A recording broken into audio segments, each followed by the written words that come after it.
Kevin Hester, you are ridiculous. The Bears are who we thought they were. And that's why we took the damn field. Now, if you want to crown them, then crown their ass. But they are who we thought they were. And we let them off the hook. Shut up. See that? That's your IQ, buddy. 0. Hungry Chicago, finally champions on this January day in New Orleans. This is the Barely Qualified Podcast with your hosts, Nick Labris, Jason Maxwell, and Drew Bailey. Hello, ladies and gentlemen, and welcome back to Barely Qualified for the 21st episode of the year. I'm Jason Maxwell. With me, as always, are Drew Bailey and Nick Labris. Onward and upward after this disappointing Week 8 loss to the Ravens in Baltimore. But let's turn our attention to the next team on the schedule, the Bengals and Cincy in a pivotal Week 9 matchup. On today's show, we're going to dive into all things Bears, preview the Week 9 matchup. We're going to talk our Guillotine League, some other fantasy tidbits, and finally we'll hit our bets of the week. Before I hand the reins over to Nick to lead our Bears-Bengals analysis in Week 9, I want to talk to you about our friends over at Glen Rock Pop. Barely Qualified is proudly fueled by the fizz of Glen Rock Pop, Lake County's legendary soda revival. Crafted with pure cane sugar poured into classic glass bottles, bursting with nostalgic flavor, Glen Rock is more than a drink. It's a hometown icon. Whether you're sipping on orange, cream soda, or Nick's personal MVP, the all-new lime, Glen Rock is bringing the joy back into every corner of Lake County. Want to catch their pop-up trailer in action? Of course you do. Follow Glen Rock Pop on Facebook for the latest event stops. Ready to stock up? Then head on over to glenrockpop.com to find retailers near you. From tailgates to game days, Glen Rock Pop is the ultimate sideline sip. Just drink, celebrate. Nick, I'm going to hand it over to you. Let's dive into this Week 9 matchup, Bears at Bengals in Cincy, 12 noon kickoff. What do you got for us this week? Yeah, so like you just said, Bears at Bengals at noon on Sunday, which, again, I think Bears repeating every time it comes up. Love a noon game. Just absolutely perfect. It hits me. I have fond memories of waking up, watching the Fox pregame show, watching the Bears at noon. That's kind of how I'm expecting to spend this Sunday as well. So before we kind of dive in, just a little reminder for all the people out there that tomorrow or Saturday night is daylight savings time. So make sure you set your clocks ahead. Ooh. Or there goes. Yeah, whatever. So, do something. Do what you're supposed to do, damn it. Do what you're supposed to do. Honestly, your phone's going to do it on its own. Exactly. So just follow your phone. Yeah. There's a chance that I might catch like my oven clock like off like tomorrow, like Sunday evening. Like, oh, whoops, I didn't change that, but it won't affect me because my phone will be on the right time all day. So, but anyway, it's going to really suck when it gets dark at like 4:30. I'm not really looking forward to that. I know. But anyway, don't want to get too sidetracked in that stuff. So yeah, Bears Bengals. Bears are actually favored on the road. Bears are minus 2.5 in this game. Over under is set at 51.5. Before we dive into the game this week, I actually want to kind of change things up a little bit. I want to talk to the injury report first, because it is significant and it is not looking great for our Bears. So I'm going to kind of run through the injury report really quick. I'm going to kind of skip over some of the reserve players, some of the not people that probably aren't going to make a huge impact on the game, but there's not a lot of those guys. It's a lot of impact players on this thing. So we talked about it a little bit on Monday, but Luther Burden suffered a concussion in the game on Sunday against the Ravens. So he has not participated in practice all week. I don't know where he stands in the concussion protocol, but since he hasn't practiced all week, looking pretty slim that slim chance he's going to play this week. Who else? So DeAndre Swift showed up on the injury report. He hasn't participated all week with a groin injury, so that's concerning. And then then we had a couple guys that are actually like limited participants today. So DJ Moore with a hip and a groin, he participated today, limited, so that's good. Rome Odunze also on the injury report. He did not participate yesterday, practiced today with a heel injury. Olamide Zaccheaus didn't participate yesterday, practiced today with a knee injury. Cole Kmet, he's been limited all week. And the good news, though, Tyreek Stevenson has been limited all week. So we're getting a little bit of help back into our secondary, which has been absolutely depleted the past, all season, really. But maybe getting Tyreek Stevenson back this week will be a big help. So I just read off a lot. Another week. Joe Tooney had another week of rest this week, which, I mean, I brought it up last week kind of as a joke, right? Because it was not even 2 weeks after the bye week. Having him listed as did not participate rest for the second week in a row. I know that he's a vet, but he's not like he's 36, right? He's like 30, 31 maybe. Yeah. That's concerning. But if he's not injured and he can go, I'm good with it. So regardless, this injury report is concerning, to say the least. Every name I just mentioned is a contributor, starter, or, I guess in the case of Luther Bird, not necessarily a starter or a contributor, but somebody with high potential playmaker that will not be at the game. So before we even get into anything else on this game, I want to go around the horn and talk to you guys about levels of concern for the injuries. I know we've been dealing with injuries all season, but this week seems different than previous weeks. So Jay, I don't know, like, you put this together, you just heard the list I read through. Like, where's your head at right now with the injuries? Yeah, I mean, the wide receiver injuries in wide receiver, tight end, Cole Kmet, I mean, that's the entire receiving core basically is on watch. So we need at least, I mean, you got to have DJ and Rome healthy. And if DJ and Rome are healthy, I think you can make do, right? I think Zacchaeus, we want to see him to Burden. For what it's worth, doesn't concern me as much in terms of impact in the game. I'd like to see him get more run and get more acclimated to the offense. In terms of just wins and loss for Cincinnati, it doesn't concern me as much. It concerns me more if either DJ or Rome can't go, right? Because then I don't know who we're sending out there. But like, if you have 2 or 3 of those guys, of those 4 that can't go, that's very much concerning. I think it's leaning towards DJ and Rome obviously playing. And Zacchaeus playing as well. So if that stays true, I'm not terribly concerned. Honestly, I'm not terribly concerned if Cole Kmet can't go either, in terms of win and loss and impact that's going to have on the Cincinnati game. Could be wrong on that. It's just, I think what you can get from Loveland's a lot from what you can get from Cole as well. I'd love to have him out there and another healthy body. He can and does impact the game. But I'm not as concerned as I should be with these injuries. I think there's a lot of them. I think at the end of the day, someone like DeAndre Swift with 2 did not practice Wednesday and Thursday, that one stands out. Maybe I'm too optimistic on this as well, but and obviously Roshan Johnson did not practice, but I don't care. I don't think anyone cares. I skipped over his name for a reason. That's 2 carries on the season or whatever. I'm good. Yeah. And like the way that Monanga has been running the ball too, like I think he can carry the load if need be. I'd like to see Swift out there, but like I don't know if those are impacting things like a offensive line. The injuries could. So that's my take on it. I'm not as concerned as maybe I should be, given the depth of the injuries and the amount of DNPs at this point. Yeah, Drew, look, after I just went through that list, if you're looking at it too, like what are you thinking about right now with this injury report? I think just in overall, like, the deeper you get into the NFL season, you're just going to have a deeper injury list, especially with how the reporting goes nowadays. Seems like everyone's questionable. There's no more doubtful tags. There's no more any of that. It's just everyone's questionable. There's not a lot of information given out other than whether or not somebody practiced in a full capacity, a limited capacity, or did not practice. So I think it's just a rest thing, played a physical game against a good team. And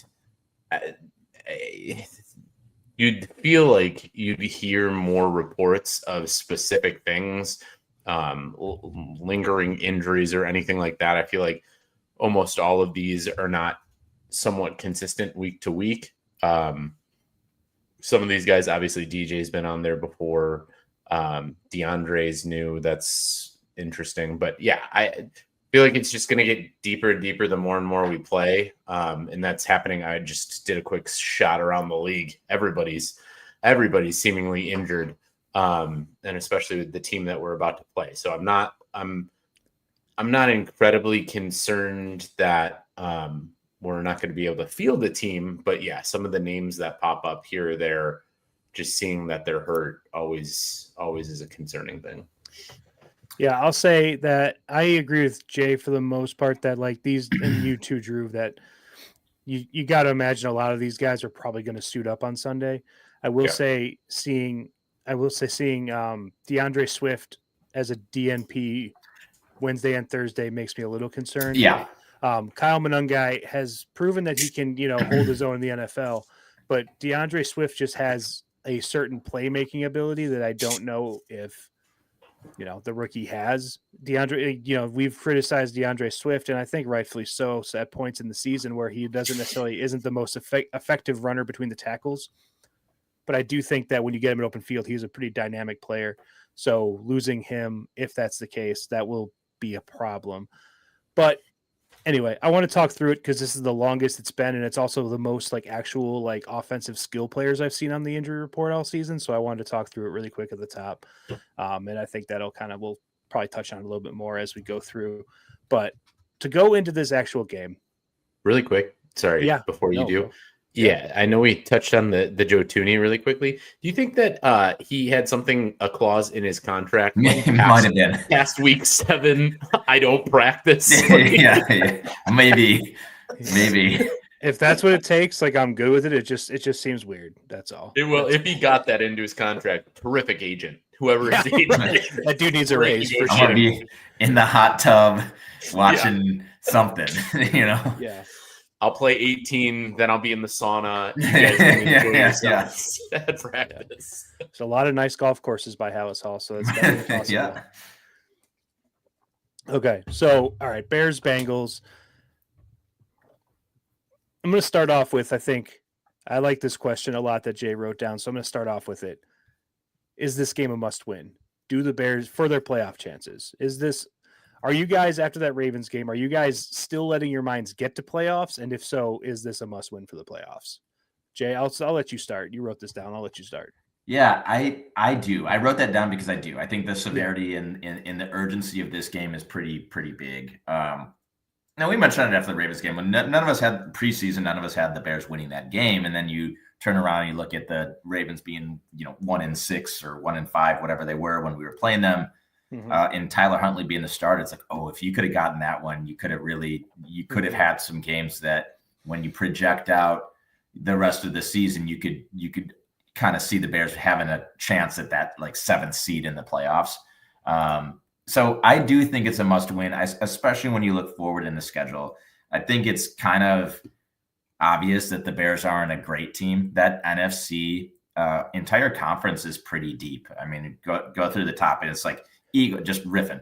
Eagles, Lions, Packers, Rams, Seahawks, 49ers in the Bucks, and that's 7, right? Yeah, so it's you gotta beat one of those teams, and maybe the 49ers might be, you can argue, are the odd man looking in, even though their record's good, but their defense is banged up. But again, it's okay, Bengals, Giants, Vikings, 2 of those on the road. You got to win 2 or 3 of those, and then it becomes a little bit more real with Steelers, at Eagles, at Packers, Browns. You can hope to get one there, but then Packers, 49ers, Lions. It's tough. So I think they really got to, after the next 3 weeks, be 6-4 to have that. Okay, maybe we can steal 3 more and wiggle our way in. If they lose this game and go back to 500, that path is nearly impossible given the talent on this team. So that's why I said that. I do think it's a must win. I hate to do that early, but it warrants discussion.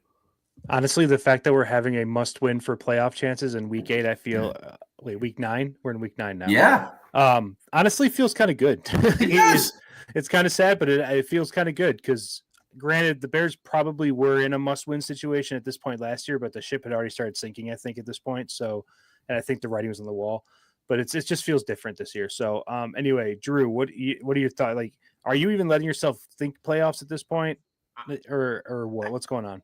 I'm not. I like the question. I really do, and I think it evokes the conversation of a positivity sort of thing of saying, yeah, let's talk playoffs. If that is your goal as a Bears fan and seeing this team so far that there is playoff hopes for it, then yes, this is a must win.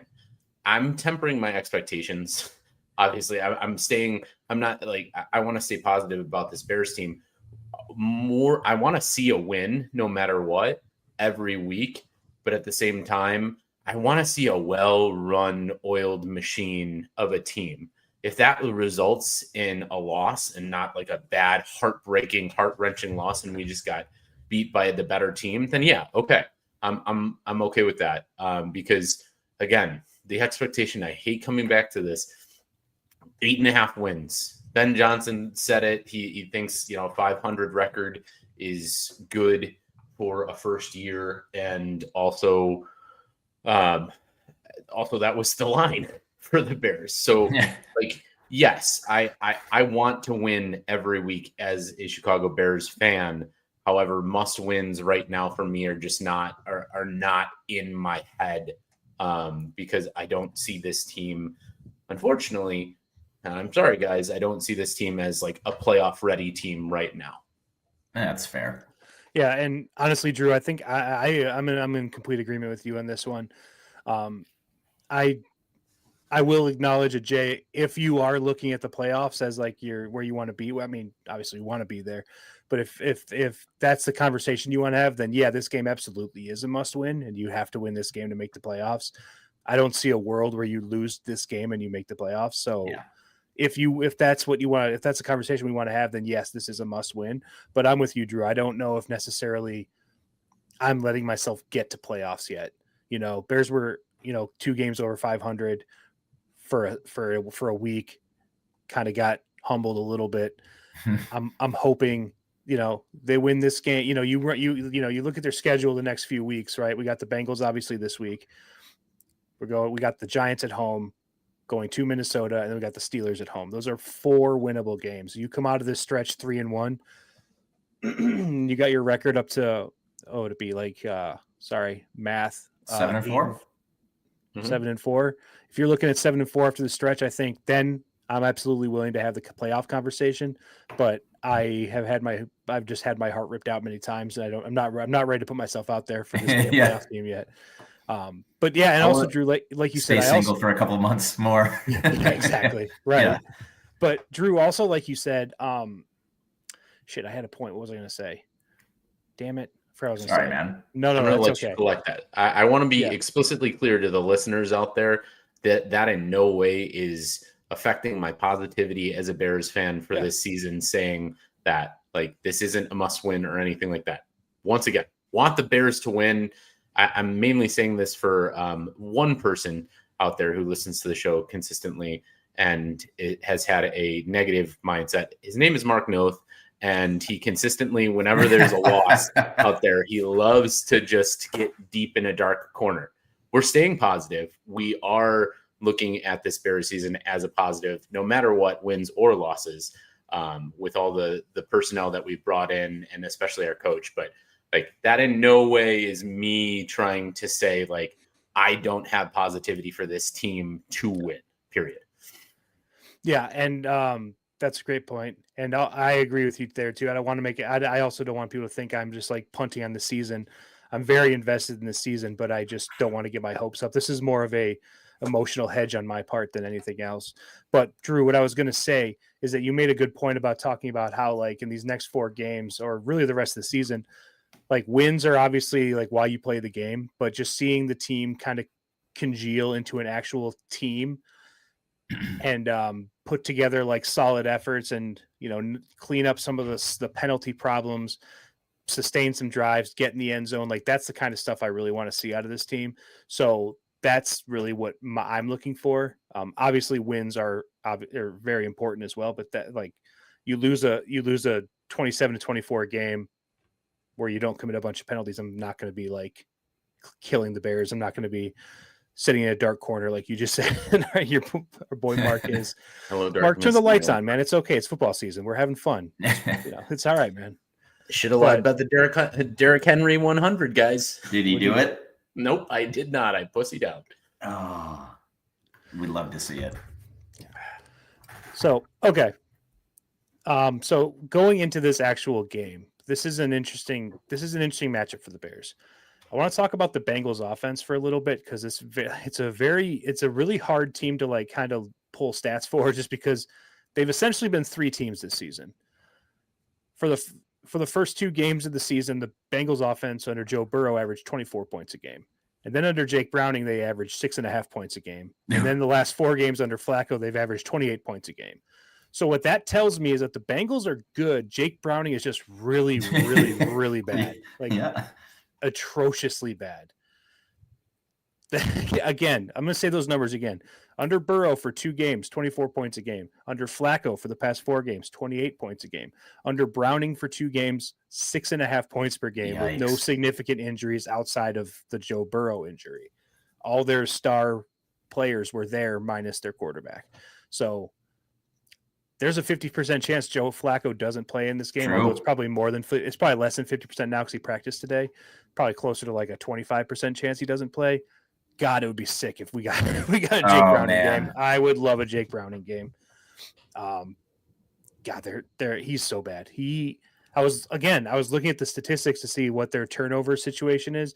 The Bengals have like forced 8 turnovers this season, which is not terrible. They're like middle of the pack in the NFL.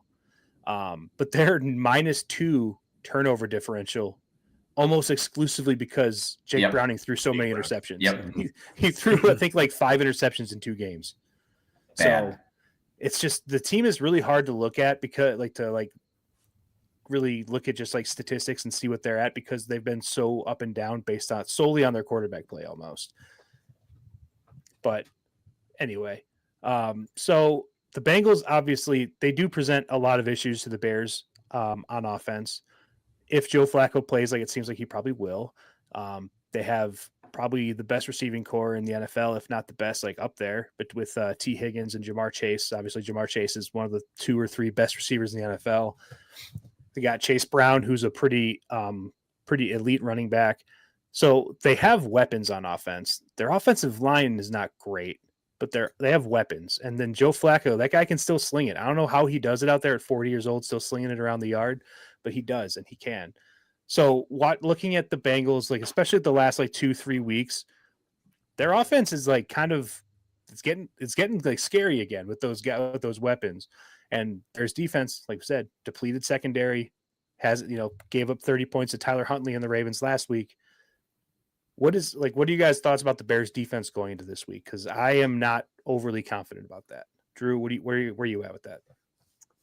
Yeah, the secondary is an absolute question mark here. You can get burned by either one of their wide receivers. Chase Brown looks like he's finding his footing back with Joe Flacco there. It's all going to depend on Joe Flacco and how he's starting. And let's not make any mystery to what the Bears should be doing here. You need to get pressure on Joe Flacco through this offensive line. It has to happen. What Joe Flacco has is a sprained AC joint in his throwing shoulder. That's 1 sack to get him down on the ground hard on that, and he's out of this game. Yeah. And it's not like you're going to injure a guy. You're not trying to injure a guy, but the protection with your back shoulder throwing, you can just fall on it very easily, and that re-aggravates something, and he's not as effective, or he's out of the game. So that's got to be objective number 1 overall. I know the Bears have had been getting some pressure over the last couple of weeks, so you need to continue that, especially against a suspect offensive line, to make sure that these weapons do not take effect too early in this game. That's the sweet of it. That's short and sweet for me. Yeah. So yeah. I mean, sorry. Go ahead, Jay. No, go for it, Nick. I was going to say the good news: Bengals have given up 19 sacks in 8 games. Bad news: the Bears just don't really get sacks. The Bears have I had it written down, 14 sacks on the season. So it's like kind of I don't know. I think the Bears should be able to get pressure on Joe Flacco, but I don't like to assume the Bears can get pressure on anybody because I have been proven wrong many times. So anyway, Jay, go on. Yeah, I mean, if Flacco's got the questionable tag, the AC joint, I would imagine he's going to start, right? But what Flacco's kind of realized, and to no one's surprise, is, hey, get the ball to Jamar Chase, right? Last week, 33 pass attempts, 19 targets to Jamar Chase. That's an absurd ratio. And he had 12 catches for 90 plus yards. That's the game plan is what, are you going to double team Jamar? I don't think that the Bears do that. I haven't seen them really double team someone, try to take someone out of the game. And I think it warrants discussion, at least in the defensive game plan, to see how you're going to handle him and try to take him out of the game. Because like we said, the secondary is decimated. And I just don't see us having a game stopper. Right? If it's Tyreek Stevenson shadowing Jamar Chase, we're going to be in for a long day, because Joe Flacco's a savvy vet and he knows how to just throw the ball and make your star athlete put himself in a position to win battles. And that is very doable. So we hope that it's a Browning game. We hope that if Flacco starts, like Drew said, maybe he can re-aggravate an AC injury and come out. That's going to be a problem. So I think the Bears are going to need their best defense is a good offense in this game. To be quite honest with you, I don't see how they stop Jamar Chase in this game. Yeah, I mean, like I said at the top of the show, Tyreek Stevenson is trending towards playing, which is good, having one of your starting corners back this week. I mean, starter by injury, I guess. I guess he was probably one of the top 2 starters going into the season. But regardless, having him out there helps, I think. I don't think it hurts, but I don't know if it helps a ton, because we're talking about elite wide receivers here. And I think he's had a pretty good season for the most part. And I think he's definitely flashes a good player, but I don't know if he has the skills to lock down a Jamar Chase or a T Higgins for an entire game. So that's really what it comes down to. So yeah, I agree with you. The Bears offense is probably going to be their best defense in this case, which is honestly great news, because that's going to segue me nicely into talking about the Bengals defense. Because boys, we thought the Bears defense was bad. Bengals defense is the worst defense in the NFL. Yeah. There's really not even a close second. That's what it is. The Bengals pass defense is 30th in the NFL, giving up 256 yards per game. 30th. The Bengals run defense is dead last in the NFL, giving up 152 rushing yards a game. 152 rushing yards per game through 8 games. It's not like a blip. That's not like a 2-game, weird anomaly in the numbers. That's just a bad defense. So overall, Bengals D dead last in the NFL, giving up over 400 yards per game and 330 points per game. This Bengals defense is awful. We talk about the Bears not having a pass rush. The Bears have 14 sacks on the season. The Bengals have 11 sacks on the season, and they haven't had their bye yet. So they've played one more game than the Bears. Yeah. So all this to say, we need to see the Bears put together a cohesive offensive game plan and put the ball in the end zone and look smooth doing it. Like, there's really no excuse. Like, we said this very similar thing going to the Cowboys game, because the Cowboys defense was also very bad. And the Bears, luckily, they did what needed to be done in that game. I'm hoping to see a game just like that out of Caleb this week, because this Bengals defense can't stop anybody right now. Yeah, they suck. The Bengals defense sucks, and the Ravens defense sucked too. And that's what's kind of worrisome. Like, you can't have 2 back-to-back bad offensive performances and bad showings and 2 bad Caleb games in a row against like the league's worst defenses. And this is truly the league's worst defense. So this is an opportunity. And Drew, you kind of hit it earlier when we were talking about, is this a must-win game? It's like, yeah, okay, if we want to put the lens on the playoffs, sure it is. But if we want to just put our lens on player development and looking cohesive, this is the get-right game that we need the Bears offense to show up and hang 30 on the Bengals, right? It's like the benchmark, the over-under on how do the Bears get a B+ or greater in the grades? Put up 30 points. Just do that. And this is the game to do it. And like, let's see Caleb look poised in the pocket and confident and hit his checkdowns when he needs to. And like, that's the kind of stuff where we should be, I don't want to say fine tuning. It's an NFL football game, but like, if you have the luxury to be able to call that out and call for that, it's this matchup. So it's like, you got to look sharp, just look sharp. And that's what I want to see. And that's what we need to see, I think, as fans, to continue optimism, to say, okay, this offense is looking good. It's growing. We'll show up to this week. You need to.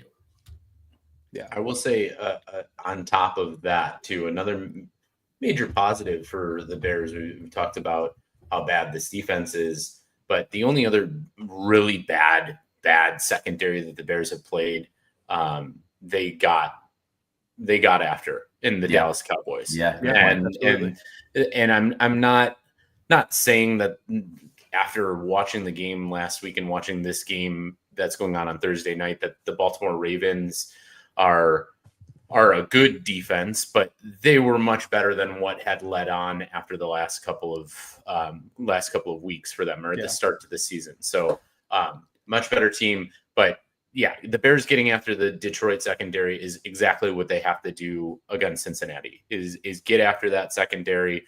I know our run has been very much improved over the last few weeks, and it's sad that if DeAndre is out or is injured, might not lean on that as hard. But this is a game where Caleb has to really, like Jay was saying, shine, hang 30.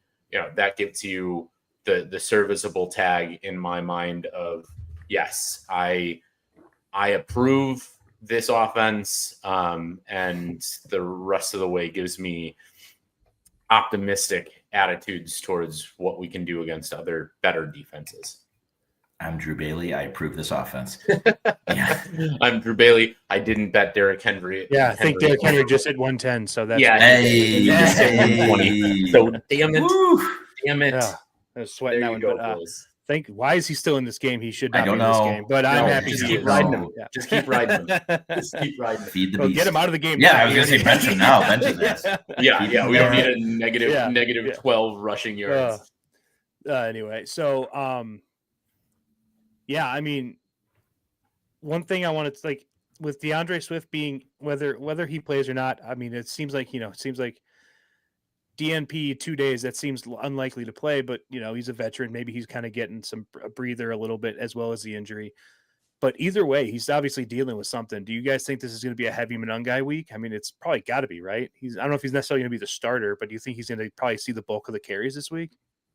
Yeah, I mean, even if Swift is healthy, like they've been working towards more of a split, right? Yeah. And I think that was brought to the forefront because DeAndre's kind of nursing that groin injury, but Monangai's running hard, and so he's earning those touches, and so yes, the short answer there is yes. I think I don't know if it's going to be an even split, but I think it's kind of ratcheting higher and higher in the touches that he's going to get, and deservedly so. Yeah.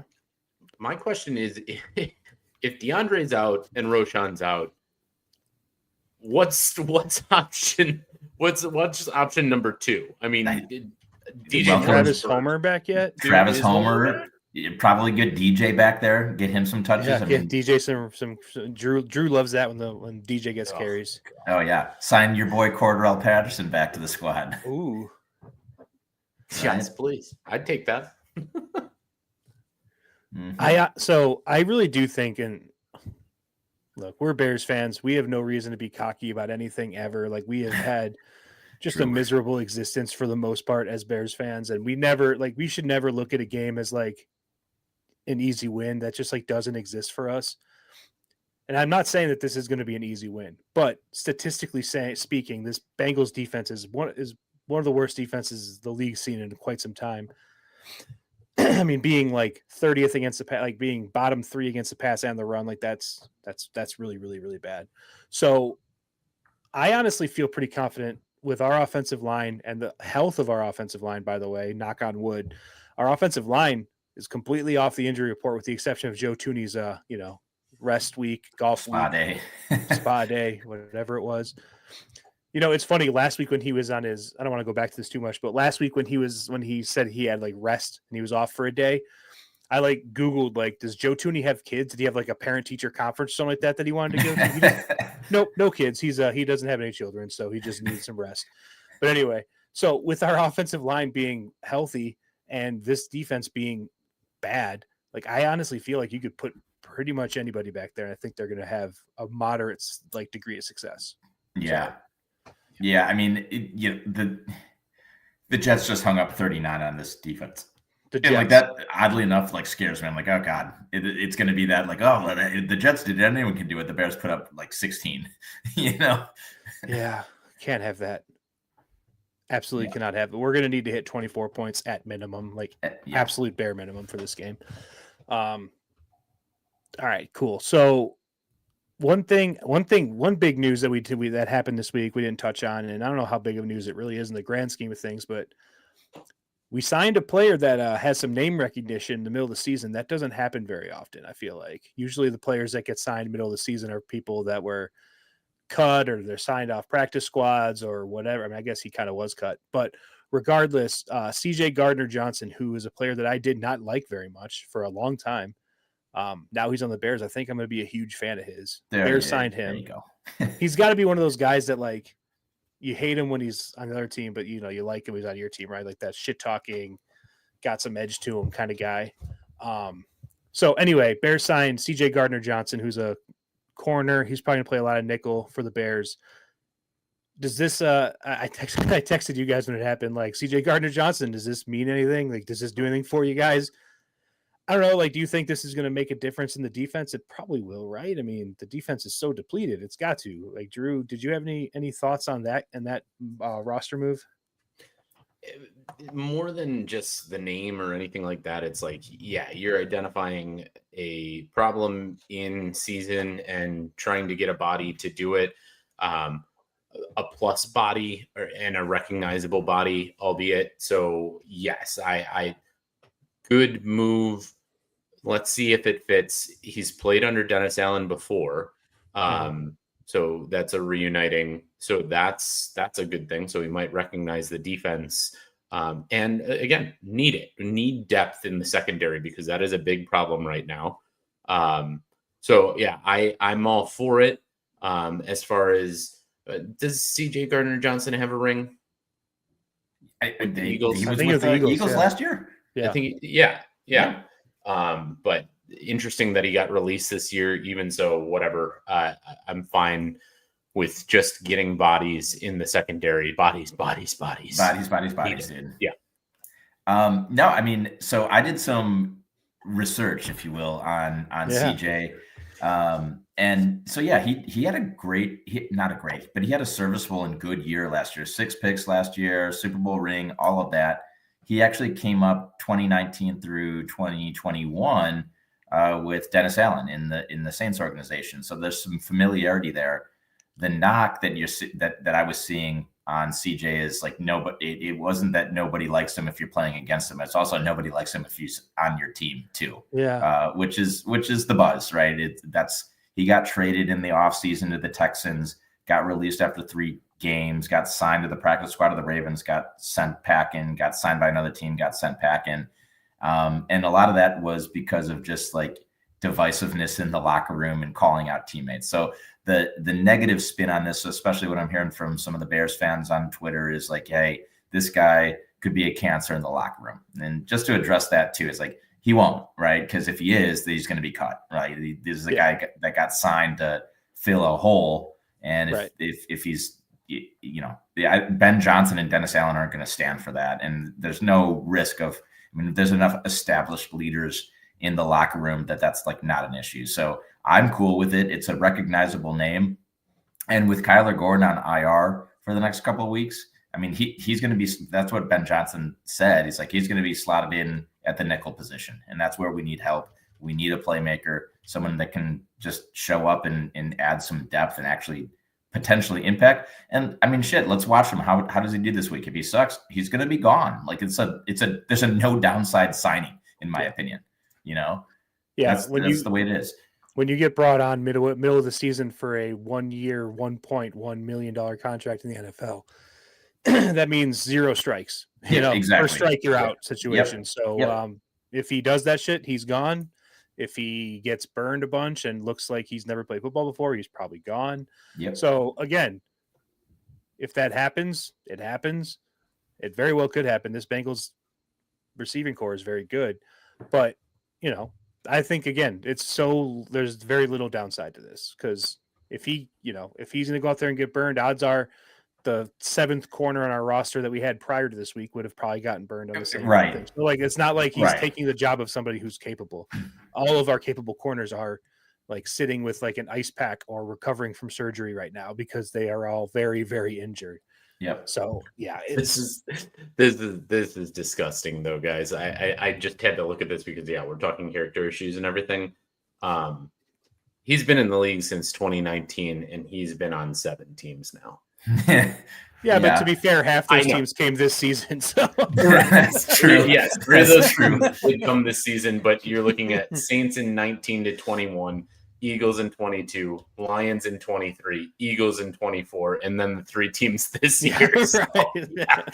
Ooh, okay, not great.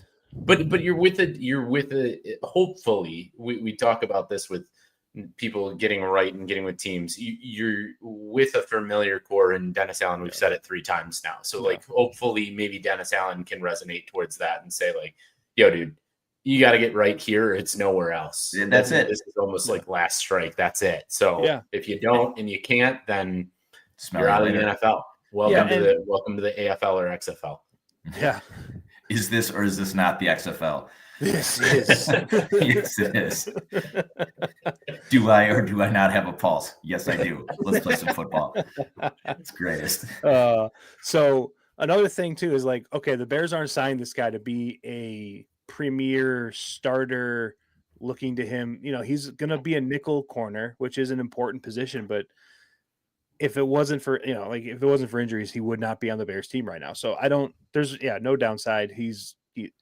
If he's not good, he'll be gone again. So I'm not worried about this one bit. Yeah.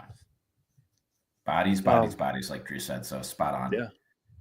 Speaking of bodies, another healthy body coming back this week, Austin Booker, preseason All-American, as preseason best player in the world. Austin Booker, who just makes sacks in the preseason against backup quarterbacks for a living. He is back this week from IR. I don't know. I'll be honest. Whenever I see a player that just like kind of balls out in the preseason, I've just been conditioned to assume he's never going to do anything in the NFL. So I'm not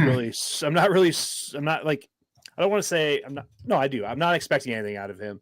I don't even know if he'll get a lot of run, to be honest with you. But what do you guys think? Are you guys drinking the Austin Booker Kool-Aid? Do you guys want to see him get out there and cause some havoc in the backfield? I mean, yeah, of course I want to see that. I'm with you though, Nick. The bar is very low. I don't think that we're going to get anything terribly impactful. If so, awesome. Bottle it up and do whatever you do with stuff that's bottled up in a positive way, right? Like that's great. But I don't think that that's going to be terribly impactful. But like you said, bodies and we'll see. Yeah, it's getting to a point though, too. Like, what season is this for Austin Booker? Season 2 only? Yeah. Like, for how much we've heard and seen, like, I don't know what you can do with this guy in the regular season. Of just like, a lot of his regular season, I feel like, has been spent on the IR. Does it even need to be run, or is it just like you're just waiting to fill in a spot if somebody gets injured? And like, I'm done hearing the name. Really, I think that guy is a recipe for, like, you've said his name enough in Chicago through 2 preseasons that like he could do well with maybe a change of scenery out somewhere and getting a chance to start somewhere where I don't think the Bears have that plan, or Dennis Allen has that plan to ever kind of put him on there, unless it's absolute desperation mode. Yeah, one of my favorite things is just to go on. I'm not an active member of Reddit. Like I don't like anything, but I'm a lurker on Reddit. I like to just read the stuff and just like laugh about it. There's a lot of people on the Bears subreddit that are really excited for him to come back. And like, you guys, they must be like 19-year-old kids that have gone through this. I remember when the Bears, you remember U of I legend Kurt Kittner, quarterback. Oh God. Yeah. Bears signed him as an undrafted free agent, never played a game. I don't think he ever dressed for a game, but he had a really good preseason game. I was convinced he was the answer for Bears at quarterback. I was convinced. I was like 13 years old or whatever, but I was convinced that he was going to be the best quarterback the Bears have ever had. I remember my first beer. So it is funny. Maybe he'll prove us all wrong. Maybe he'll come out there and have like 3 sacks in this game, but I definitely wouldn't count on it. Yeah, I mean, he's a Ryan Poles day 3 pick. Odds are he's going to not be great. Yeah. The writing's on the wall with that. Yeah. Get ready to learn Chinese, buddy. Anyway, that doesn't even make sense. They don't play football in China. Not yet. Not yet. It's only a few years till they put a international game in Beijing. No. They put it on at 2:00 in the morning. Anyway, okay. Guangdong Wildcats. All right. So, the last thing I kind of wanted to talk about, and then I'll kick it over to you guys if you have anything else. I'm actually going to kick this to Drew first because this is one of my favorite bullet points on this rundown. Drew, your guy Adam Archuleta is back on the call for this game. If you guys don't remember, he called was it the Lions game? Well, I don't remember what game. No, it couldn't have been the Lions game. It was a game earlier in the Vegas. season. The Raiders. Yeah, you're right. Yeah, the Raiders game. Game of the week. Yeah, we're getting the Fox or CBS. I don't even know what channel they're on. They're getting the probably CBS if it's a road game, right? Yeah. So we're getting the CBS like G squad in this game. So Adam Archuleta is getting his call. I feel like he doesn't even work every week. He just like, hey, we got more games than we thought we would this week. Adam, you're on. So Drew, the floor is yours. Let's what do you want to hear out of your boy Adam? Bears legend, by the way. I honestly, right now, I feel like probably 75 to 80% of the color commentators in the league hate Caleb Williams, and just rip him to shreds on a broadcast. So more than anything in this game out of Adam Archuleta, I want to hear as much silence as I possibly can. I don't know who his play-by-play guy is, and I don't even think it's not like Ian Eagle or something. No, Oh, God, No. Ian Eagle's like a radio broadcaster, but even so, like I don't want to hear that man talk. And if I hear him talk too much, it's going to be the quick mute button for this game. And I'd rather listen to our boy Jeff Joniak. I'll do the old school Cubs. What used to happen is you'd go to the game and you'd watch the game and you'd turn on the broadcast in your ears on the Cubs radio to listen to Pat. So yeah, it's just color commentators more than anything this year, just getting to me at like how much they try to stand out in their comments when really you got nothing. And Adam Archuleta should be, in all perspective, a Bears biased fan-ish announcer. I know you can't as an announcer, but he played for the Bears, so you'd think he is, but I've seen nothing but the opposite. So a little bit of silence out of Mr. Archuleta would go a long way for me. His broadcast partner is the Greek freak, Spiro Davis. Yes. Spiro. Yes. Just former New Jersey Gladiators play-by-play announcer, Spiro. Wait, so does this mean that we get the sideline reporter that Ben Johnson had all the was that game? That was her. That was in that game too. So maybe a little reunion there. According to their broadcast Wikipedia page, they are the fifth crew on the CBS call. So that's as bad as it gets. That's the G Leagues. Yeah. Oh, and to be honest with you, CBS, they might not have gotten this one wrong. That might be about right. So they're right. Right. So I have to look at the whole slate. And it's sad too, because we kind of looked over the slate and like, ooh, there's some bad games this week, and still got the fifth slate. Yeah, well. But I will say, in a trend of this season, it has been all like the games that you expect to be the worst of the week, like last week's of the Jets and the Bengals, have turned out to be a surprising one. So yeah. I don't want this to be a good game, though. That's the thing. I don't want this to be a good game. I want the Bears to win 31-6. Yeah. Like, I don't want this to be close.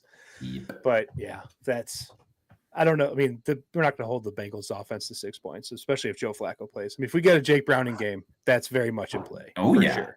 Mm-hmm. Honestly, if we get a Jake Browning game, I don't think there's a number Vegas can throw at me that I'm not going to take. I don't think that number is not calculable. Like, it just doesn't exist. So anyway, I mean, I know we were kind of light on like X's and O's, but that's going to do it for what I got prepped for the Bears preview show. Like, do you guys have anything you want to add to the Bears Bengals preview? I just want the Bears offense to show up and look clean. Yeah. That's really it. That's all I want from this game is to look clean. Can we set a number? Can we get 6.5 penalties? I want it under 6.5, 6 or less. Like that shouldn't be too much to ask for. It's not a scary defense that you should be having procedurals. I know you're going to Cincinnati, but this is also like Cincinnati shouldn't be too loud at 12 on a Sunday. You know, half of them might have missed the game because daylight savings time anyway. So like, yeah, I'm with you, Jay. That has to be priority one, and then pressure. But then more than, hate to say this, but it's just a thought that came to my head, is much like the Bears offense, this middle of the season is feeling very like lackadaisical and doldrummy to me, of like, yeah, like we're going through the motions for games now. And I don't want that to happen. This is where you need to kind of find your polish, of course, to make sure that the rest of the season, you can't just turn it on in the back 2/3 of the season and I feel positive over the overall season. This is where shit gets done in the middle of the season. And I hope the Bears are not treating this like, oh, we just got to keep getting through these games to get to the division in the back end of our schedule, because that's nasty. That looks really, really nasty. So yeah, every game has to be 100%. You're all in. You're playing like it's the last game of the season. Yeah, and I'll say that we've had Ben Johnson as a coach here for basically half a season, a little bit under half a season.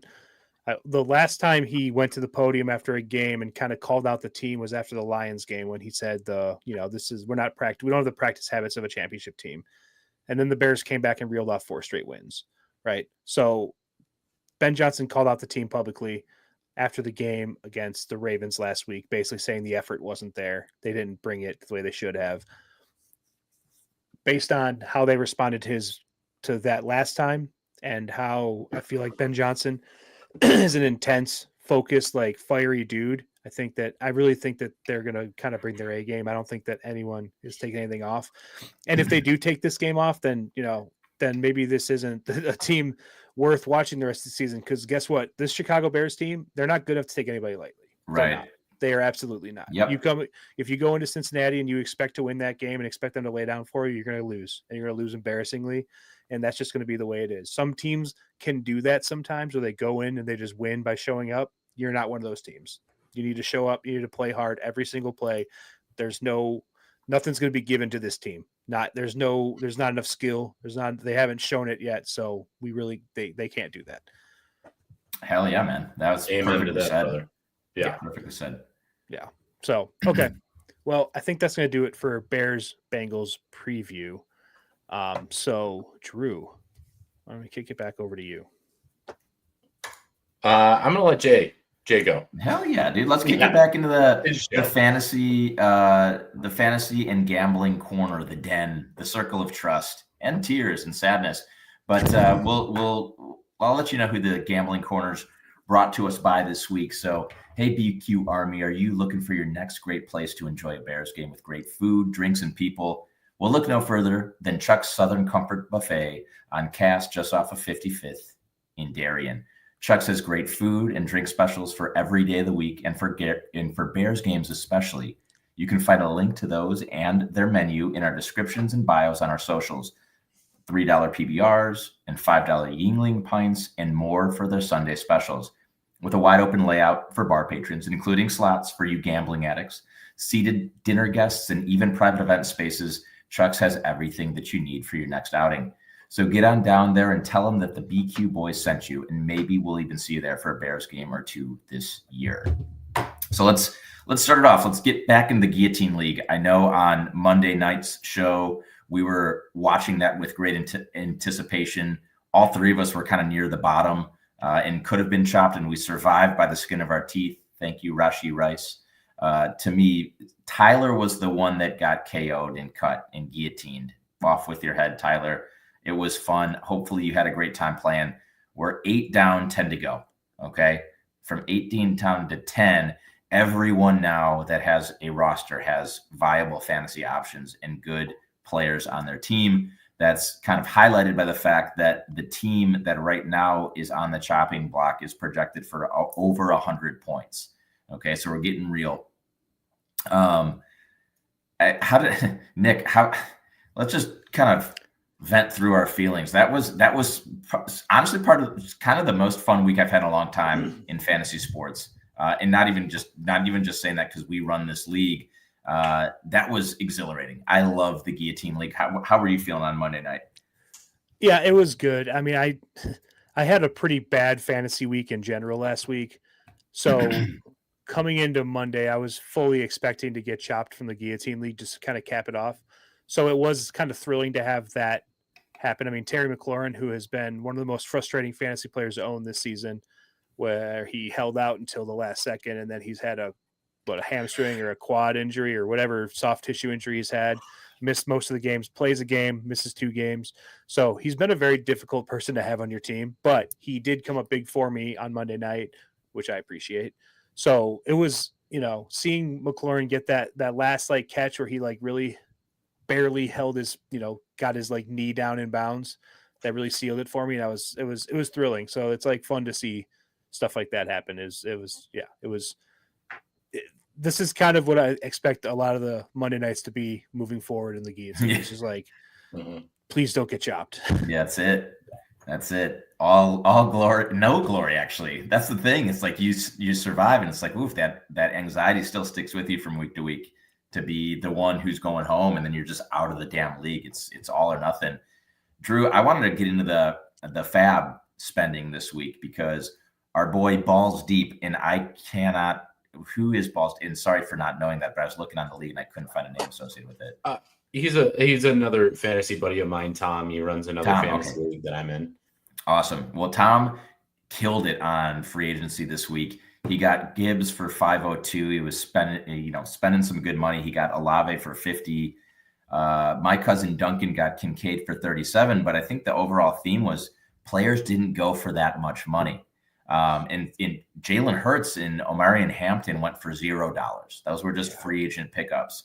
Which shame on me. I had $0 left in fab dollars, and I was just well, I'm not going to get any of the guys that I care about. I should. So that's never going to happen again. I'm always going to put $0 bids on guys. If Hurts is for $0, good God.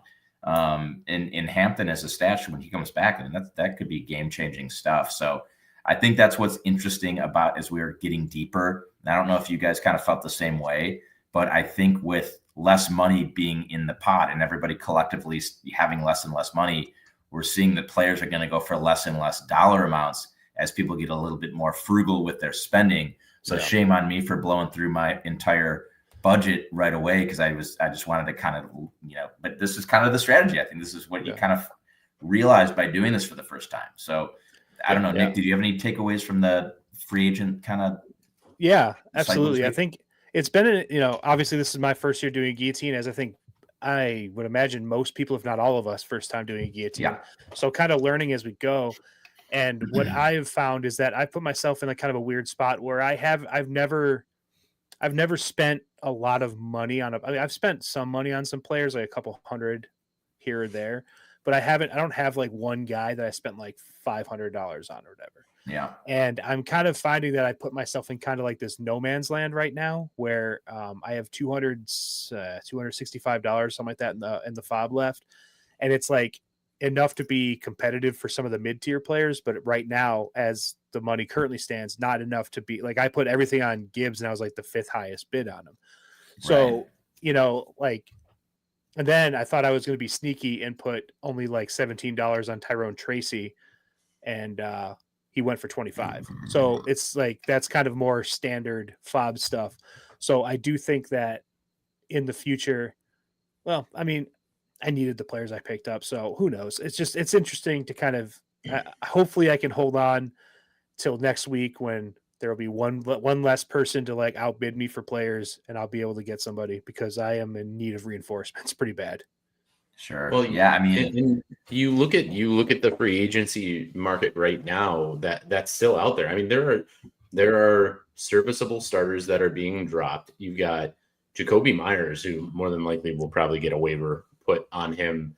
Quentin Johnson, Bill is out there. So that's a trend you're definitely going to start to see in the coming weeks of like, who do I, because you look at most of these teams and we're at 10. So most of these teams have a bench that could be starting in some fantasy leagues somewhere at a 12 team or something like that. But that's going to be an interesting trend, I think, going forward after this week. We're 50-50, nine teams out, 9 teams in. The one thing I wanted to point out to you guys is I'm very scared because Dunk's just in front of me, but us two are the only teams in 800 points scored club for the season. Everybody else is in the 900s or thousands. So I'm very scared about going forward. But still amazing that out of 8 teams and that ratio that all 3 of us are still in. So this is going to be fun, and it's definitely going to be coming down to, like Nick said earlier and Jay said too, that Monday nights are just going to be a full grind in this league. Yeah, 100%. So we'll keep our eyes on that. What's going to be fun is the Monday night recordings are going to be, like you said, Nick, we're going to be able to kind of watch that live in that Monday night game, see what's going on. So we'll keep the listeners abreast, if you will, with what's happening this week. And hopefully the 3 of us can remain as long as possible. I think it's going to be inevitably one of us is going to have to go. So I sure as hell don't want to be the first one of us. But we'll see. We'll see how that goes. So let's move over to the fantasy pick'em. Okay. We had an occurrence that I've never seen happen before. It's pretty funny. Nick, I think you were probably going through calculating the totals, and you texted us this before the show. Like, yeah. Well, you tell the listeners what happened. Yeah. So any sharp here, like person that was paying attention last week might have caught this when we made our picks. But I was going through the scoring of the picks from last week before the show today. And I was like, oh, I'm doing pretty good today. This is a pretty good amount. Jalen Hurts, good job. And then I got to my wide receiver, and I picked Brian Thomas Jr. of the Jacksonville Jaguars, who's a fantasy player that people have. He's kind of having a bum year this year, but he's been he's a relevant fantasy player. But the Jaguars didn't play last week, guys. The Jaguars had a bye week last week. So Brian Thomas Jr. put up a big fat 0 for me. I burned him. Because I played him on the bye week, and I realized in retrospect, it's just I wanted to give you guys a chance because I had a pretty nice week. Still and, burned us. Yeah, you still whooped our ass. Me and Drew fell flat in our faces there. Mm-hmm. So you Shout out played to why I still did. won the damn week. You know why I did? Yeah, we do. Yeah, there's a reason. Yeah. Yeah, Drew. What you want to remind? Do you want to remind our loyal fan base of who you picked with the 1.1 pick of the week? Be glad to, Jay. I stand by my pick. Best pick of the year. 1 of 1 was the Red Rifle, Andy Dalton. I forgot he was pick. 1 of 1. Yeah, excellent pick. I mean, that's been pretty much an epitome of my fantasy and somewhat of betting announcements here. I'm getting back to the safe zone after picks like that, guys. I have to say, because that was one where you're looking at it and you're like, oh God, I'm so sharp. I'm so damn sharp. And then you get reminded, like, what? Yeah. What? Why? It was a heat check. Drew, you took a heat check. Yeah. The Dom James heat check. Oh no, cover your eyes. From the logo, and it airballs about 45 feet. Oh yeah. Well, yeah. No, so I mean. Yeah, that being said, Drew didn't have the greatest week, 47.1 points. I put up 57.4, just very, very mediocre. And Nick, 71.32 with only 3 players. Hurts went off.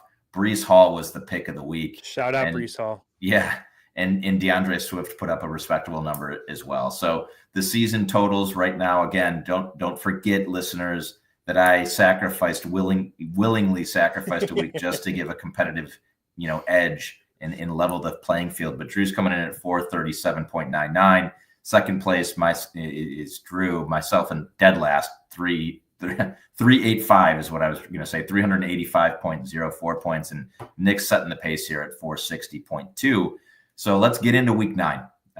Right, and just a reminder out there, we're doing this fantasy pick, and we can't recycle and reuse players we've already used. So make your picks. Make sure we're not re-picking players, and make sure we're not picking players on buys this week. Let's try that.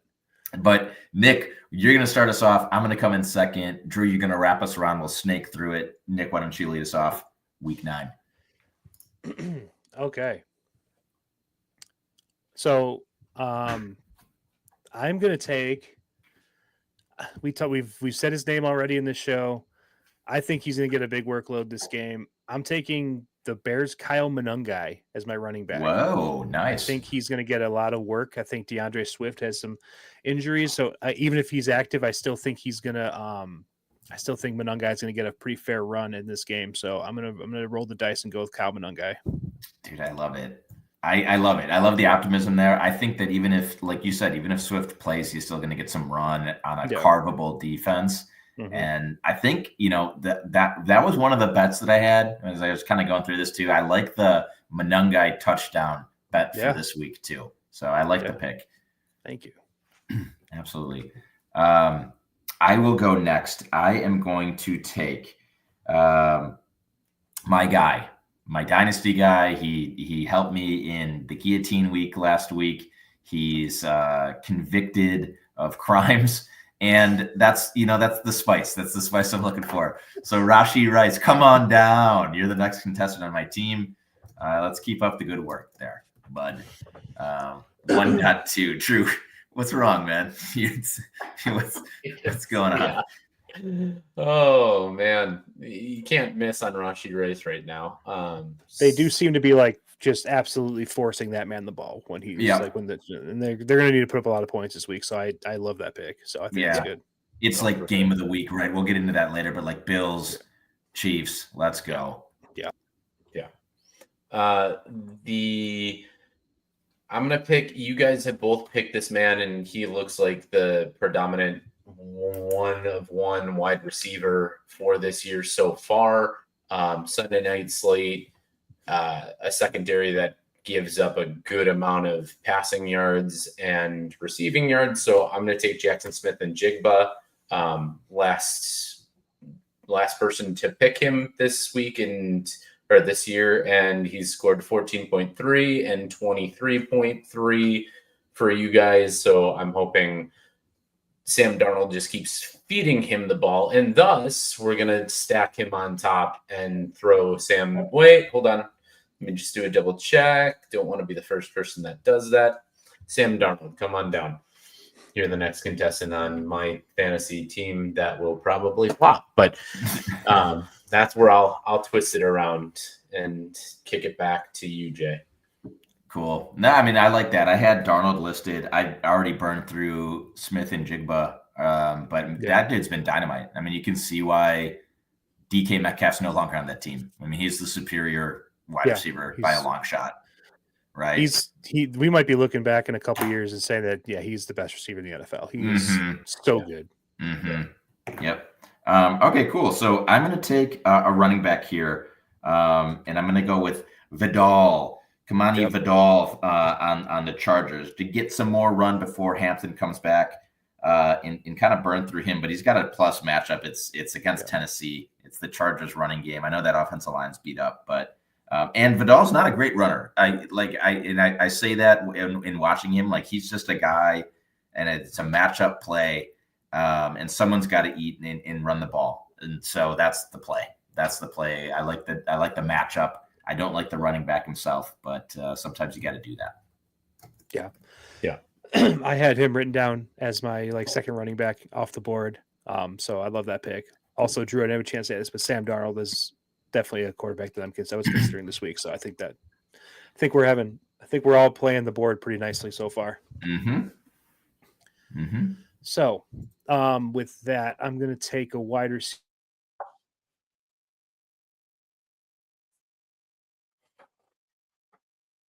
Monday night game. I've taken all the Cowboys. I still think it's going to be a high scoring game. I'm going to take Marvin Harrison Jr. As my wide receiver. This year it seems like he's taking a little bit of a step forward. Like he seems like he's involved in the game plan from day to day or from week to week. So I like Marvin Harrison Jr. in this game.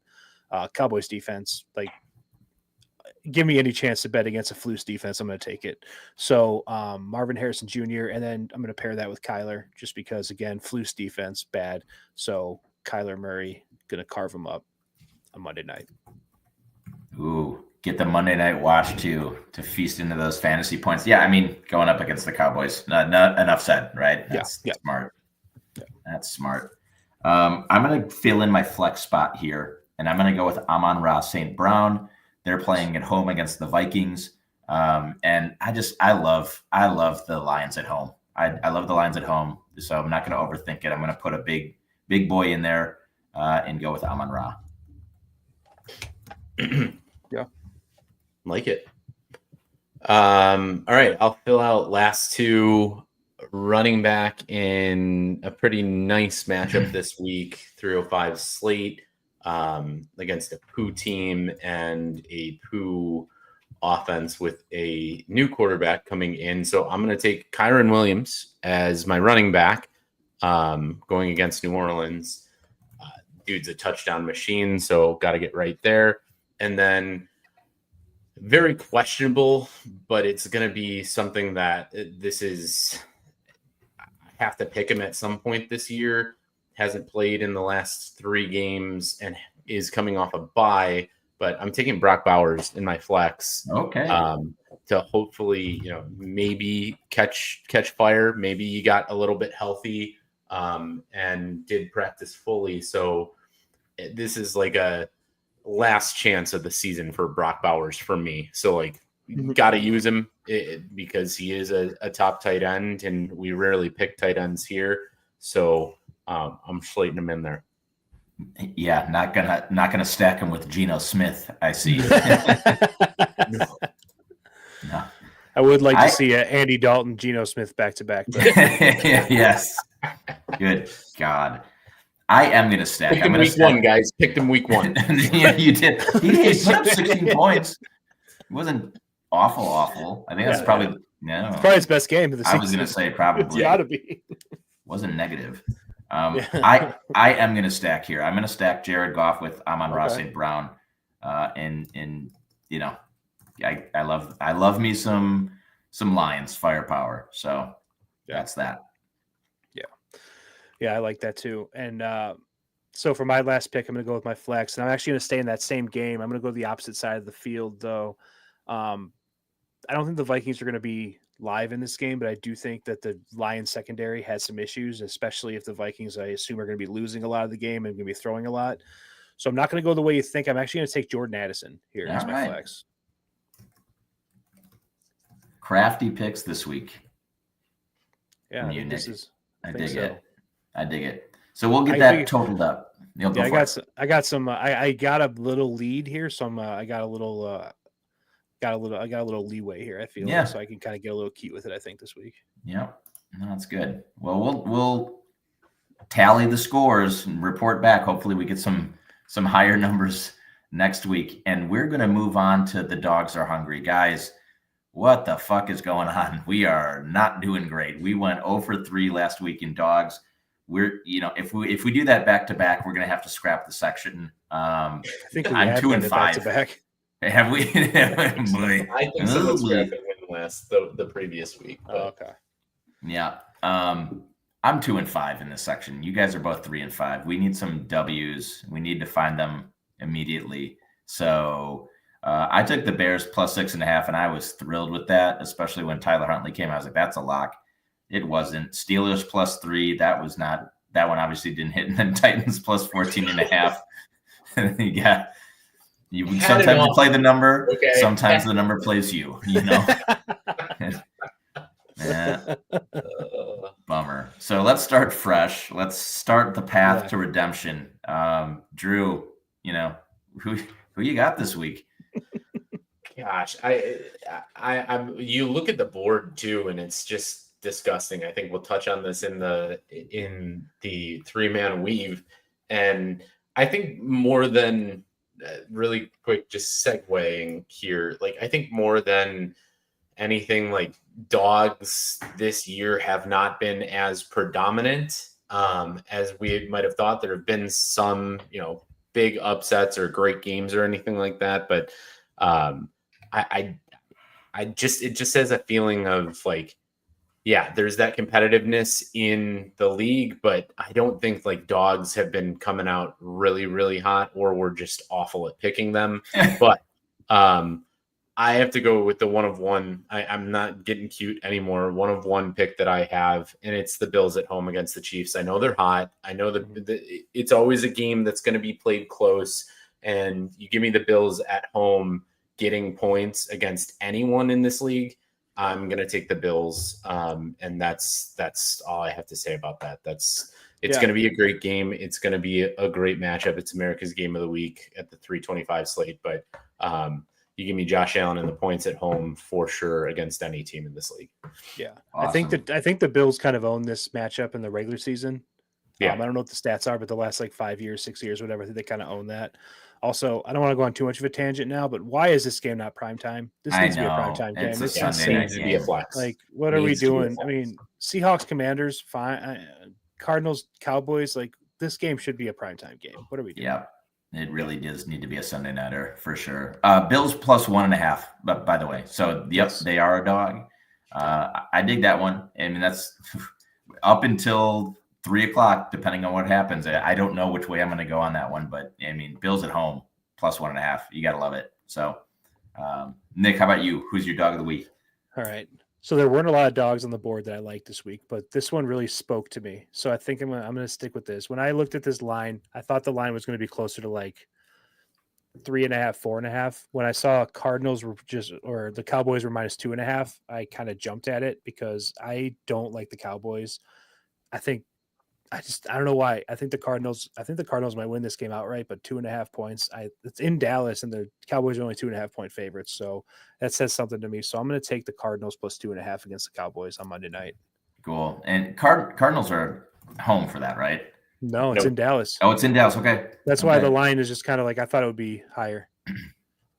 Yeah, interesting. Yeah, Kyler's going to be back for that game too, so that's big. Well, I hope so, very because I picked him in the week and the Yeah, fair. Drew, I'm going to take a page out of your book and take some of the points here. It's not 14. It's not, I'm doing it. I'm not doing the Saints. I'm not doing the Saints. I'm not doing the Saints. No, I'm not doing the Saints. But I am going to take, it's a bad game. Like we always say, it's a hold your nose, plug your nose and hope. But it's the Panthers at Green Bay plus 13.5. Strap in, take your oxygen masks, serve yourself before you get the children and the women, whatever they all say. But like 13.5 seems like a good amount of points. Bryce Young's back in that game. It's not an Andy Dalton game. It's on the road. It doesn't look terribly attractive, but 13.5, I don't know. I'm just going for it. I'm going for it. Yeah. The Panthers are back. The Panthers. I feel like we, in some way, shape, or form, have something on the Panthers every week as a podcast. Yes. But anyway, parlay is at plus 622. So we got some juice on this one. This is better than 6-1. So we're gonna win this one. I can feel it. We're gonna get this one. It's been too long. I'd like one of the three of us to at least hit and not get goose egged. We'll start there. Let's start there. That would be nice. Yeah. Okay, Drew, I'm going to pass it over to you. Lead us through the overs, if you will. Do I have to? No, you do. You do. It's my favorite section, and I'm. It's hard for me to get up at it right now, being 2-6. I thought I had to get right, but then I'm going against not looking at the matchup of going against the Houston Texans with picking Christian McCaffrey over in rushing yards. That lost. Nick had the Bears and Ravens over. Looked like it should have hit all over that game for a while and just couldn't convert touchdowns. Yep. Jay is hot. So you guys listen to Jay. on he is. Sorry, I thought his that was a overs. joke. I thought that was a joke. How that was the only win of the he's league last week. actually hot. Yeah. So yeah, no, it would, sorry. It would I seem didn't mean to like laugh it at is you. because the When rest we of the way when we went 0 for 3 on our dogs and we went 1 for 2 or 1 and 2 for our overs, I thought you were just making a joke. Yeah, you'd think that was parody right there, but it was not. No. It's just the flexion of my voice right now for how bad I feel of my own picks. Jay's 5-2, Broncos and Cowboys, which was mostly Broncos, but yeah, great game, great pick, Jay.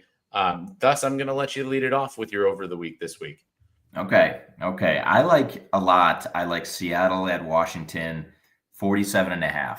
Jaden Daniels is going to be back in that game. The Seahawks are just an underratedly good offense. Not great, but good offense. They can hang up some points. 47.5 seems gettable. And that one stood out to me. And I'm going to hammer that one on the side too. So that's the pick, and I'm sticking to it. I like it. Okay. I like it. Nick, I'm going to let you end here. So I'm going to give my pick here.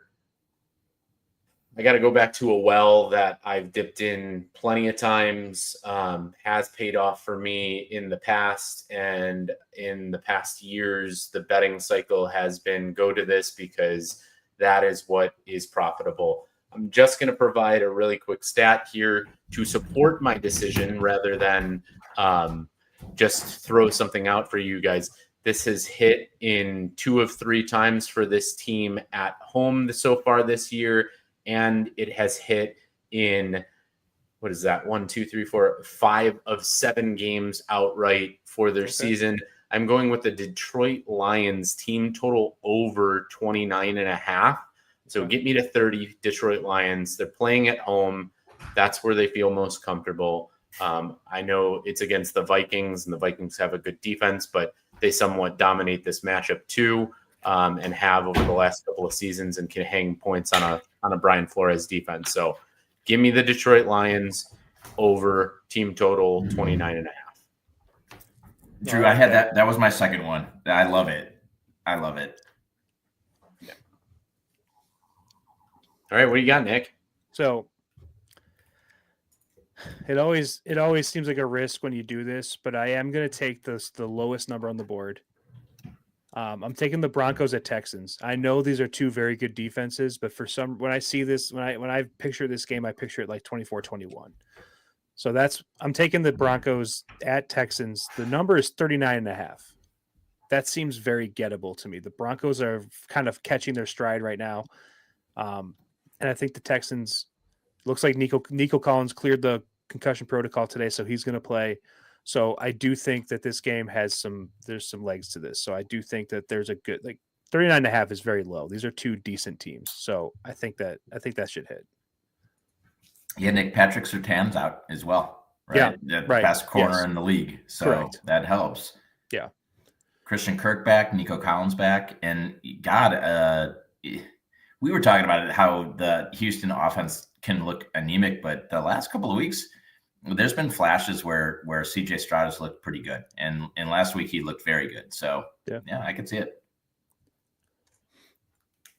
Yeah. So parlay that with us here at plus 575. So good deal. Yeah. Cool. All right, let's get right on all these. I'm sick of losing. Sick of it. So last section, as always, on a week 9 slate, we're going to pick some money lines here on the 3-man weave. Is that all right? Are we all over 500?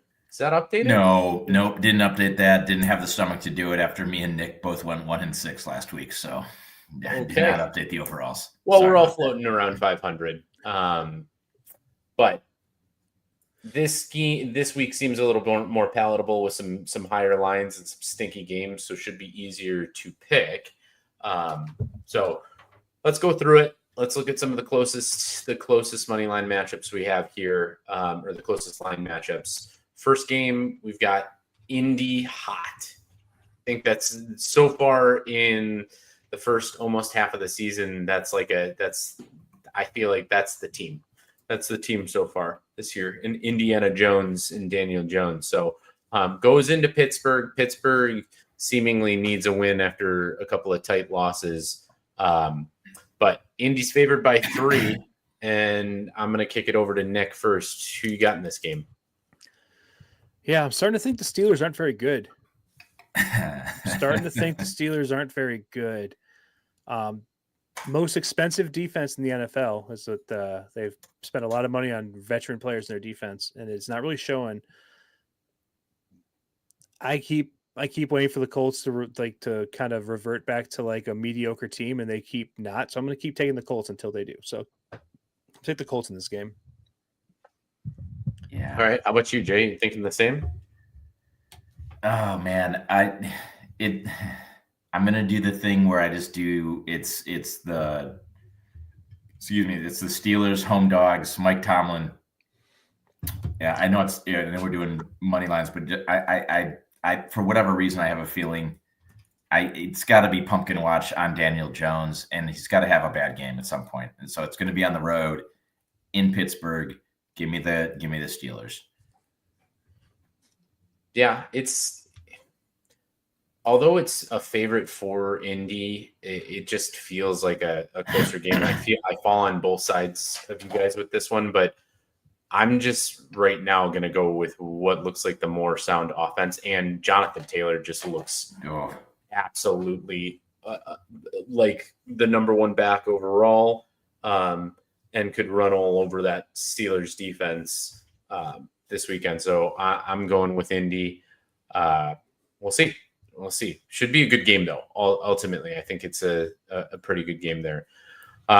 Denver at Houston. We touched on it a little bit. Nick did have the over. I'll give you first, Nick, because you have the over. What do you got in the money line though?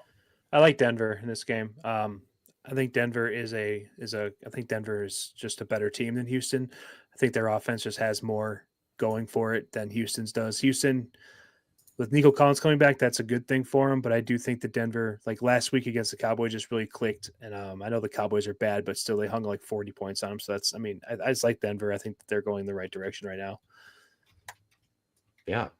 I'm just going to differ from you just because I saw the way that Houston's defense is handling teams, and Denver's good. Don't get me wrong. They're scoring over 200 points so far this season.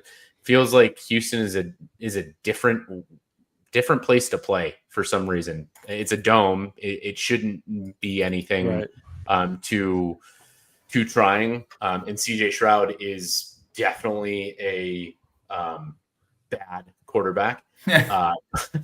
But I like Houston this week. I do think that they've got a little bit. The line has already swung to opening at -1.5 for Denver to -1.5 for Houston. So I think people are starting to see that Houston is somewhat real. And they got to start going too, because they got to catch Indy and Jacksonville right now as where it stands. So I'm going with Houston in that game, and Jay, round us off in that game.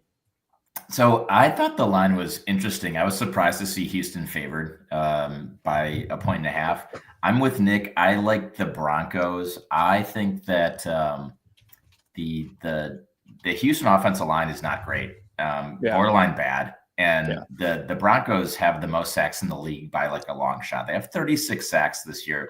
Second place is the Rams at 26. So they're like a whole 10 sacks ahead of the second place team. I think they're going to get a lot of pressure on CJ Stroud and make him make some bad decisions. And I like the Broncos in the game. Yep. All right.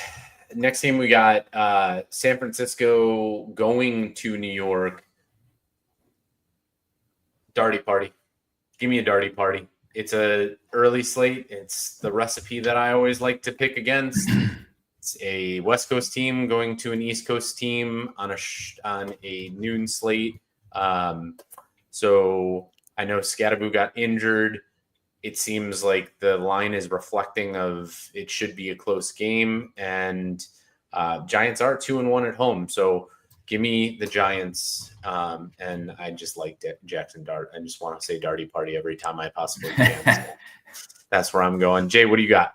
I'm with you, Drew. I like the Giants for all the reasons you said, but I also think that just to add to that, the San Francisco defense is kind of decimated at this point. Their entire team is just riddled with injuries. And I think the Darty Party is going to show up. So I think that they can hang a big number on the Giants this week.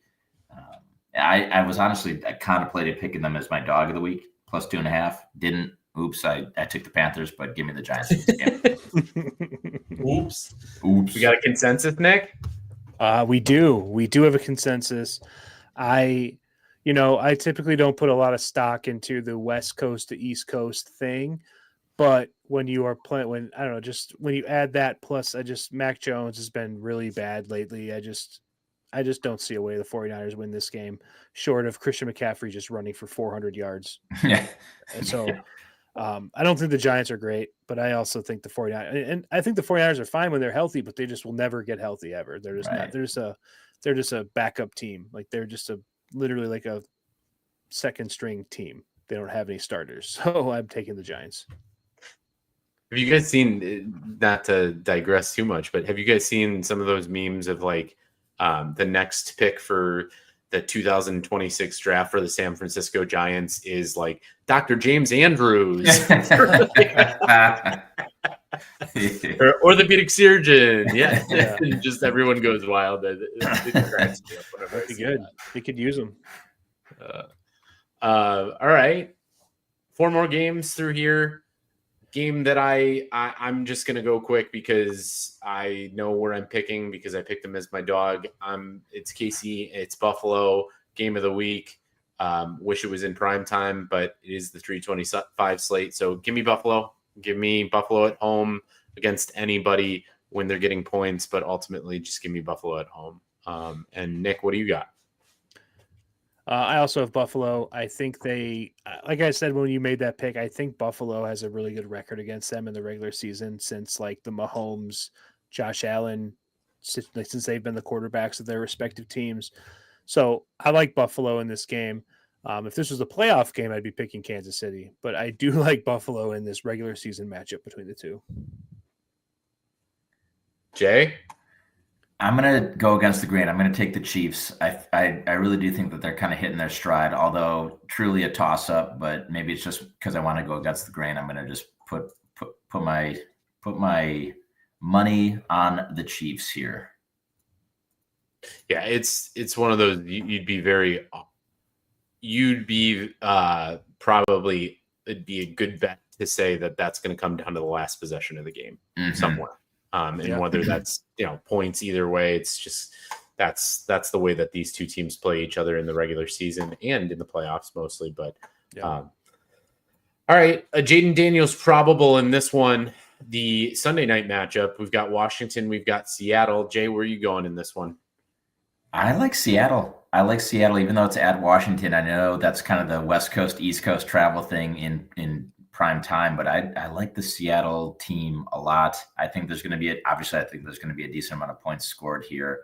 But I think Seattle's just going to kind of put up, I think they can hang up 34 points here pretty easily against this Washington team, even on the road. So give me the Seahawks. How about you, Nick? Yeah, I'm going to go Seattle as well. I mentioned earlier when I was ranting about Terry McLaurin and his inconsistent ability to be on the field. He was listed as out yesterday or Tuesday for this game. Like it was not even close whether he was going to play or not. And I think they're a better team when he plays. Their receiving core is not great. I mean, I know Debo's out there, but I think Debo and Terry McLaurin really complement each other nicely. So when one of them is out, it kind of like throws the whole thing off. So I'm taking the Seahawks. Yeah, it all makes sense. It definitely makes sense what you guys are saying. The one thing for me that just puts me against you guys is, and it's not trending in the right direction. Washington has lost 4 out of their last 5. They have a plus record at home, but they've got a 4-game homestead to potentially determine whether or not they're going to be what they were last season or are they just absolute pumpkins and going to lay an egg this season? They're not easy games. It's Seahawks, Lions, Dolphins, Broncos. So you don't see a lot of wins there. So the only reason I'm picking Washington is like this seems like a must win for them to get their season on the right track if they're going to repeat what they did last year. So it's a night game. Yes, Jaden Daniels is probably playing. If anything happens to Jaden Daniels, you might as well write the Washington season off for the rest of the way, because this has to be a win for them. So I think they're going to play like it. So that's my big reason for picking Washington this week. All right, then Monday night game has been mentioned, and I'll kick it to the man who mentioned it, who picked them as dogs. Nick, you got them winning outright? I do. I have Arizona winning this game. I know it's not a sexy pick, but I think the Cowboys have a lot of issues. And I don't know. I don't see the Cowboys winning close games. I think this is going to be a close game. The line indicates this will be a close game. I don't know. Something about I don't like Dak can put up all the numbers he wants, but I've just seen that man like in the clutch, and it just doesn't seem to be there. And that defense is so suspect. Not that the Cardinals have a great defense, but it's the Cowboys defense is so bad, and the Flus, the negative aura that Flus brings, I think just brings them down. So. Yeah, I really struggle with this game. Just the line, everything. Also, looking at Dallas, Yeah. They also they have their bye after this week, so it's a potential of again another determining of their season. Looking at their schedule, guys, they have this Monday night. They play the Raiders Monday night. Ugh. The following after their bye. Yeah. Then they have the couple 325 slates with Thanksgiving and everything like that. They then play a Thursday night and another Sunday night. We're going to get a lot of primetime exposure of the Cowboys, which that's never a great thing to be. Yeah. Jerry just has his grip on whatever the NFL scheduling is to get them in primetime. However, although ugly, this is a team that they have to beat. They should beat. Giving up a lot of points, getting a lot of points. It has to be Dallas this week for me. And it seems like it's like a sort of better offense on paper. So score as many points as you want through them, and you got to beat the Cardinals. You just have to. There's not many other gimme wins. Not that the Cardinals are a gimme win, but I'm picking Dallas. Yeah. Jay, what do you got? Yeah, Drew, I'm with you. I hear what you're saying, Nick. Like I'm not sold on Dallas here. It's more of a pick against the Cardinals, in my opinion. Yeah. I'm just very low on the Cardinals, so I'll take Dallas to win the game at home. Kyler Murray has never lost at home to the Cowboys, at the home of the Cowboys. I just wanted to point that out. Just saw that for a second. So it's worth noting how many they've played. Like twice there. Yeah. They're on the same division, so. But they're on a 5-game skid, so everything's made to be broken. Yeah. Last game of the week, you guys all know what we're picking. Had plenty of time to talk about it at the top of the show.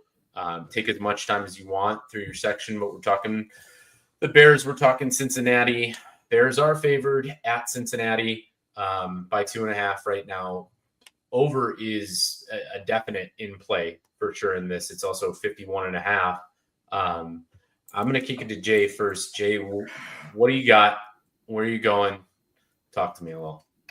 Yeah, it's Bears for me. And it's not just an optimistic pick. I think the Bears are the better football team here. The Cincy defense has to get carved up, and I think that the Bears are capable of doing that through establishing. And I really think we're going to see a lot of the run game, whether that's Swift or Monangai or both. I think the game plan is going to be, hey, just establish the run, keep that going, and get the ball in the damn end zone in the red zone. So give me the Bears. Pretty confident in that one this week to get the W. Yeah. All right. Nick? Yeah, I mean, Jay, you said it. The Bears. I'm taking the Bears. They need to get the ball in the end zone. I have it written down. We're going to revisit this on Monday night. We're looking for under 6.5 penalties this week. Yep. That's what Jay called for. That's what we're looking for. We are going to make sure we track that. Let's get right. Ben Johnson called the team out. Let's respond. Let's get right this game. So I'm taking the Bears. I said it in last week's show. I'm done picking against the Bears. Thus, yes, I'm picking the Bears. The one thing Nick touched on at the top of the show is the Bears are 1-0 and on a streak after Ben Johnson calling out the team. So hoping to continue that trend from his public call out after the Ravens game. Again, it's a team that you're better on paper. We've been seeing that trend as well hit so far this season of beating the teams that you are better on paper than. So let's continue that and let's get a bear down win this weekend. Yes, sir. Amen. Looking forward. Noon, like you said, Nick, noon, we're back home. We're safe. And I think there's a lot of noon games left on the calendar too. So that's good.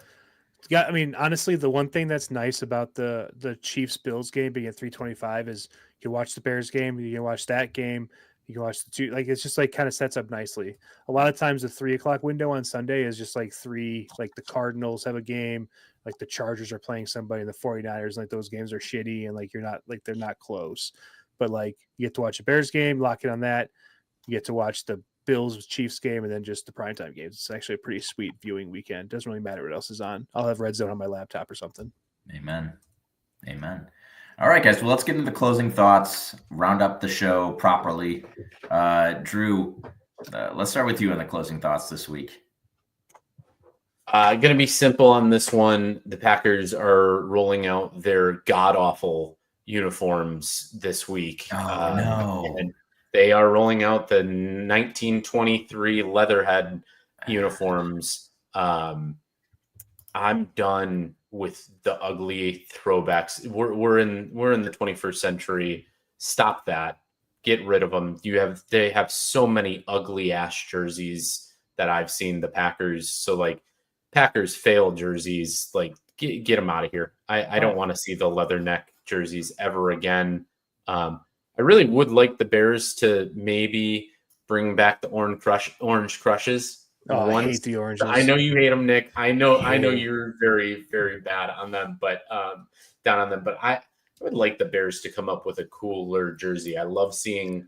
I know you guys probably hated me for it. I love seeing the lemonade yellows that were out for the Chargers the other week. I love the neon greens that But this that Green Bay is launching is what it's terrible.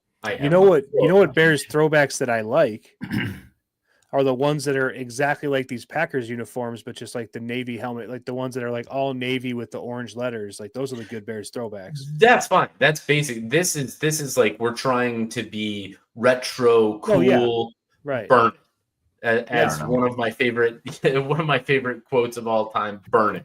Go home, get butt ass naked, burn it. That's it. Oh yeah, that's ugly as hell. Okay. Yeah, agreed, Drew. Agreed. Good words. Nick, what do you got for the closing thoughts? Yeah, I mean, closing thoughts are pretty simple. We've been doing a lot of Halloween themed podium lists for the past few weeks. Tomorrow's the big day. So just when I was growing up, my neighborhood always did trick-or-treating like the Sunday before Halloween, which is it was, whatever. It was not a big deal. It was always on a Sunday, which was you could plan it really easily. But like the neighborhood I live in now, we do it on Halloween, like I think most people do. And it's just like Halloween being on a Friday. The kids get off the bus and we go get their costumes on and we go straight out trick-or-treating. And like the whole neighborhood is out. We have a ton of like kids in our neighborhood. I'm really excited for Halloween this year. I think the kids are really going to have fun. And it's just a really fun thing. We haven't experienced it on like a weekend type situation yet in my new house. Like we moved in, we've been here for 5 years now. So it's always been during the week. So I'm very excited to like kind of really go out and actually be able to like not to come back in and go to work the next day, right? Or have like the kids go to school the next day. So I'm pretty excited to have a couple drinks with my neighbors tomorrow and walk around. And the weather, I don't think it's supposed to be terrible. It's supposed to be pretty normal October fall day. So I'm pretty excited for Halloween. So closing thoughts are, you know, if you got kids, you got nieces, nephews, whatever you got, like make sure you spend some time with them on Halloween. It's like the kids love Halloween. So I'm excited to spend time with my kids on Halloween. Perfectly said, Nick. I'll actually echo that in my closing thoughts too. It's happy Halloween to everybody. For the kids, have some fun. Put some extra caffeinated coffee in your Yetis as you stroll around with the children, if you will. We're hosting some folks over at our place in the neighborhood, having a bonfire after it gets a little dark. Just kind of hang out and let the kids run around and do their thing and experience it and make the most out of it. So hope everyone has a safe, very fun Halloween, gets all the candy that you want. And I don't know. That's it. So that'll do it for this episode of the Barely Qualified podcast. So on behalf of Nick Lavris and Drew Bailey, I'm Jason Maxwell. Thanks for listening. And as always, we'll catch you on the flip side.